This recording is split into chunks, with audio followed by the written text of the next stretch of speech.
Dumipensa si Senate President Chis Escudero sa mga nag-ugnay sa kanya sa isang contractor na nakakuha ng maraming flood control project sa Sorsogon.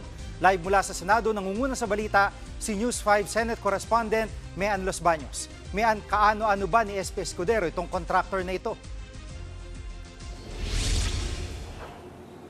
Jiggy, inamin naman kanina sa press conference ni Senate President Chis Escudero na matagal na nga niyang kaibigan at tumutulong sa kanya si Lawrence Lubiano. Naging campaign donor niya raw ito. At si Lawrence Lubiano ay presidente ng Centerways Construction and Development na nakakuha nga ng maraming flood control projects sa iba't ibang bahagi ng bansa kasama na sa Sorsogon. Kanina sa nasabing press con, Jiggy, sinalag ni Senate President Escudero yung mga aligasyon na may kinalaman daw siya dun sa pagkakakuha ng Centerways Construction ng maraming flood control projects. Ayon sa Senate President at sa leader ng Senado, kahit pa magkaibigan sila na nito ni Lawrence Lubiano, hindi siya tumulong o hindi siya gawa ng paraan para makapag-award o ma-awardan ng anumang proyekto, flood control projects man o hindi, itong mga nakaraang taon hanggang ngayong taon. Narito ang bahagi ng payag ni Senate President Escudero. Palaging dinidikit at sinasabi porkit nag-contribute o nagbigay. For the record, lahat nung nakuha niya nung time na senador na kayo, wala kayong tinulong sa kanya? Wala, at hindi ko alam nga kung ano man yun. Dahil hindi ako bahagi ng kanyang kumpanya at wala akong pakialam sa kanyang negosyo. Kaya for the record, wala akong kinalaman sa pag-identify, paggawa ng program of work, pag-bid, pag-award, pagbahay, pagbayad, pag-inspeksyon ng anumang proyekto sa pamahalaan, sa Sorsogon man o sa labas ng lalawigan ng Sorsogon.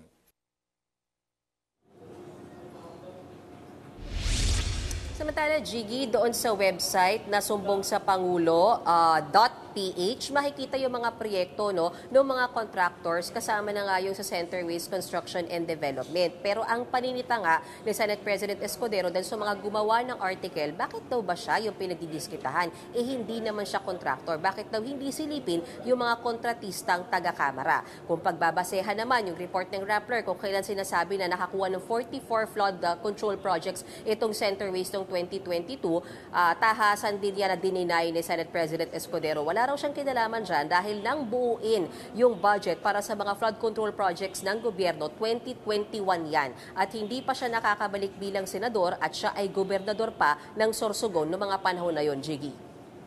At may nakikitang dahilan ni SP Escudero sa paglalabas ng isyong ito? Naniniwala, Jiggy, si Senate President Escudero na merong demolition job laban nga sa kanya. Yan ay para daw matanggal na siya sa pwesto bago pa muling may makapag-file ng impeachment case kay Vice President Sara Duterte sa darating o sa Pebrero ng 2026. Narito ang bahagi ng pahayag ni Senate President Escudero. Merong demolition PR job na nakatuon laban sa akin. Ito'y gagawin upang tiyakin na maalis ako sa pwesto at nang pag-final muli daw yung impeachment ay wala na ako dito pagdating ng February 6. Matagal pa yun.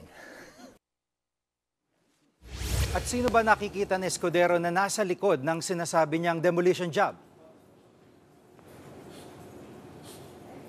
Jiggy, paulit-ulit at kumbinsido si Senate President Escudero na mukhang mga taga-kamara daw ang nasa likod ng demolition job. Malamang daw, yan yung mga kongresista na naapektuhan nung naging desisyon ng Senado kamakailan kaugnay sa impeachment case ni Vice President Sara Duterte. Narito muli ang bahagi ng pahayag ni Senate President Escudero. Pakinggan natin, Jiggy. Yung mga may gusto ng impeachment, yung marahil nasaktan, tinamaan o nasapul sa mga talumpati at mga pinagagawa at pinagsasabi ko nitong mga nagdaang araw. Klaro naman yon.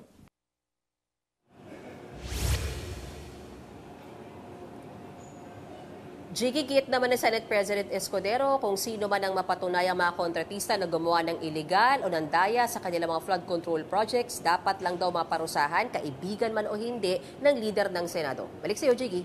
Yan ang ulat ni Mean Los Baños live mula sa Senado. Mga kapatid, Jiggy Manikad po, pagdating sa mahalagang balita sa loob at labas ng bansa, dapat una sa lahat, mag-follow at mag-subscribe na sa social media pages ng News 5.